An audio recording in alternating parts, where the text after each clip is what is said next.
जय भीम साथियों, आप सभी को दीपदान उत्सव यानी दीपावली की हार्दिक शुभकामनाएं। अब आप कहेंगे साहब पीछे गौतम बुद्ध हैं, यानी कि हमारे सर पर विराजमान हैं, पक्के अम्बेडकरवादी हैं, तभी कैसी शुभकामनाएं। यही तो है मेरे साथियों, त्योहार हमारे हैं, मनुवादियों ने उसे परिवर्तित किया है। तो हमें उनसे लड़ने में एनर्जी वेस्ट नहीं करनी, सिर्फ अपनी चीज़ों को अपने ढंग से मनाना है। दूसरे क्या मना रहे हैं उसके विरोध में लग जाएं, उसमें एनर्जी वेस्ट नहीं करनी। हमें खुद को सुधारना है, क्योंकि जब हम खुद सुधरे तो सब कुछ सुधरेगा। उसी तरह से ये जो दीपावली है, दीपदान उत्सव है।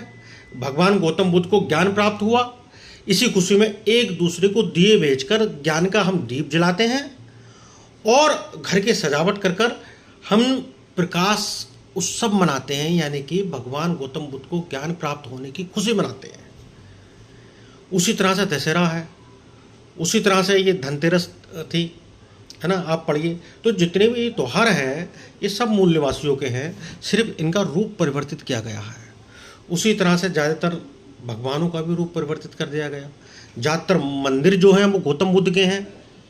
मैं फिर कह रहा हूँ, हमें लड़ने में एनर्जी वेस्ट नहीं करनी, हमें पहले खुद को सुधारना है, खुद को परिवर्तित करना है। देखिए, ब्राह्मणवाद क्या? ब्राह्मण होने के नाते एक दूसरे को सपोर्ट करना, एक दूसरे को ऊंचा उठाना, सर्वे सर्वा बने रहना। तो हम विरोध करने के साथ क्या वो गुण अपने अंदर नहीं ला सकते? हमें जरूरी है कि आपस में कटते ही रहें, लड़ते रहें, मरते ही रहें, आपस में मनमुटाव रहे, आपस में एक दूसरे को जलते रहे हैं? तो हमें ये चीज़ें छोड़कर ब्राह्मणवाद से सीखना है कि किस तरह ये एक दूसरे को सपोर्ट करते हैं और किस तरह से ये एक दूसरे को नीचा नहीं दिखाते और एक दूसरे से जुड़े रहते हैं और साथ मिलके सर्वे सर्वा बनकर राज करते हैं। तो वो क्वालिटीज़ क्या हमारे अंदर नहीं आ सकती? आ सकती है। हम खुद को सुधारें, हम सुधारेंगे जग सुधरेगा। तो सबसे पहले आलोचना, इधर उधर की बातें करनी, टांग खींचना, इसकी जगह आप कहेंगे अभी मैं भी आलोचना करता हूँ मनुवाद की आलोचना। अगर कोई हमारा आदमी भी है, अगर चाहे हमारी कोई बड़े नेता हैं, कोई भी हैं, अगर वो मनुवादी हैं तो मैं उसकी भी आलोचना करूँगा। क्यों? क्या हम ये जो कह रहे हैं कि हम सब स्वर्ण हैं, बाकी सब नीचे हैं, यानी कि सब शूद्र हैं और हम मुंह से पैदा हुए हैं, क्या हम इनके बिना राजनीति नहीं कर सकते? क्या मनुवाद के बिना हमारा 80% का वजूद नहीं बन सकता? बन सकता है मेरे साथियों, बशर्ते चाहे आप प्रतिनिधित्व करें, हम करें, कोई और करे। अभी बहन जी मनुवाद रहित कर दें, है ना। बाकी वो उसकी जो गिरिराज सिंह का एजेंट है, वो तो हनुमान है, उसको तो आप बात करो मत, पक्का बीजेपी का एजेंट है और पक्का जो है महिला अत्याचार में लिप्त है।